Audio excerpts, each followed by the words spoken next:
Hey guys, I had to move from my usual spot because there was someone doing maintenance on that cabin, but I'm here at the pond and there's some beautiful geese behind me and some ducks too, but I think the ducks are more temperamental because I think they left. But yeah, so we are back to another episode. Welcome, thank you for joining me today. So today we are continuing our fat loss series, and we're going to talk about some guidelines that you can incorporate into your exercise. So if you guys remember from last video, I explained why the microvore diet makes literally any form of exercise more effective for fat loss, and encouraged you guys to find something that you actually enjoy, to take willpower out of the equation and just have fun.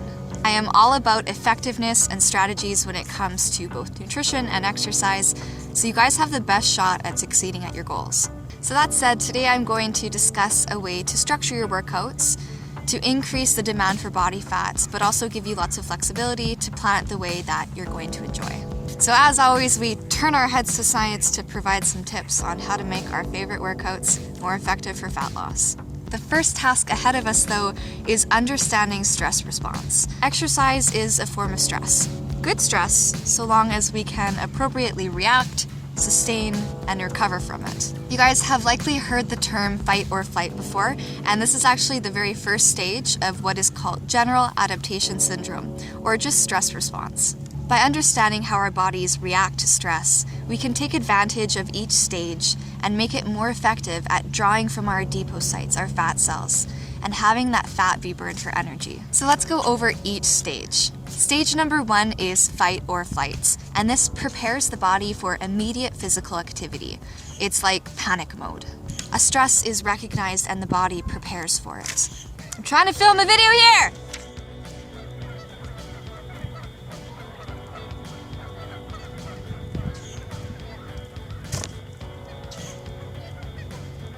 Fight or flight is going to increase our heart rate, make us breathe faster, start to sweat, and stimulate our adrenal glands to produce adrenaline, noradrenaline, and other stress hormones that causes our liver glycogen, our muscle glycogen to break down, and also fat to be released from our fat tissue.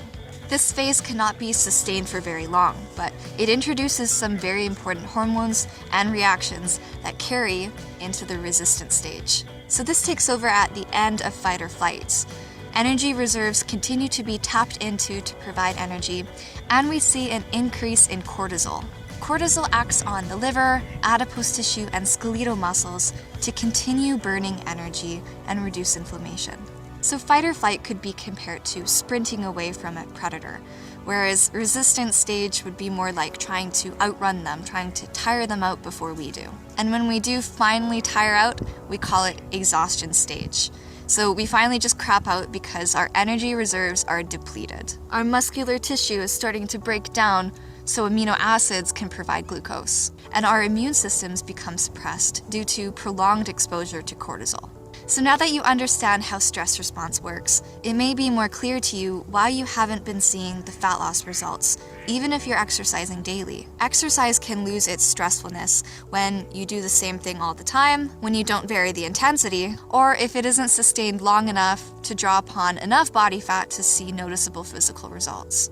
We can adjust to stressors, and this is a wonderful ability for fitness. If you're training for a competition or a race of some sort, you can become stronger, faster, and better at an exercise by repetition. But for people that are wanting weight loss just for health, it makes a lot more sense to plan a workout that mimics the body's natural response to stress. And here are 3 ways we can do this.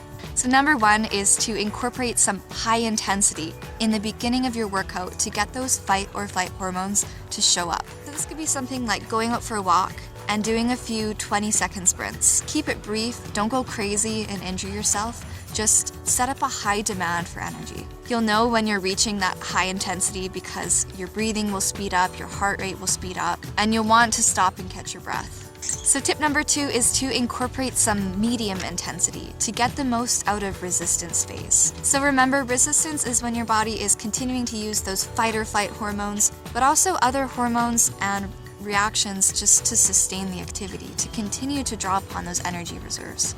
So this is when our body is going to be sticking its hand into our fat cells and bringing some out so they can be burned. This can be part of your exercise where you just pick a comfortable pace that's more intense than just walking or stretching, but less intense than sprinting. So just a steady jog, riding your bike at a comfortable pace, something that allows you to carry out a conversation with someone without struggling for breath. Tip number 3 is to incorporate some low intensity to prolong total exhaustion, but also just to gain more enjoyment from your exercise. Don't put in maximal effort all the time. After doing some high and medium intensity, give yourself a breather, walk, stretch out, take deep breaths.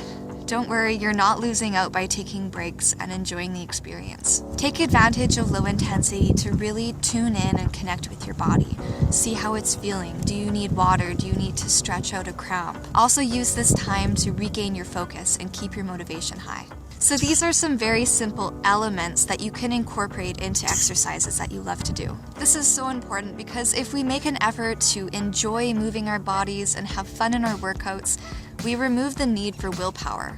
We can make any activity or exercise more effective for our health goals by applying scientifically based strategies. So be sure to add in some high, medium, and low intensity activities to mimic stress response, burn body fat, and have fun. Remember that the microbore diet sets up fat loss in 2 ways that don't even require exercise, so consider exercise a bonus to the fat loss made possible through diet alone. No exercise is more powerful than diet is. If you're interested in getting the Microvore Diet ebook or any free downloads, you can visit my website. If you want to join our Earthly Nutrition community, you can hit that red subscribe button, you can join our Facebook group, and you can follow me on Instagram. If you got anything out of this video, guys, then please remember to give it a thumbs up for me and help me share it around. Thanks so much for tuning in. I hope you have a wonderful day ahead of you. Go eat some good food, be true to you, and see you soon. Bye.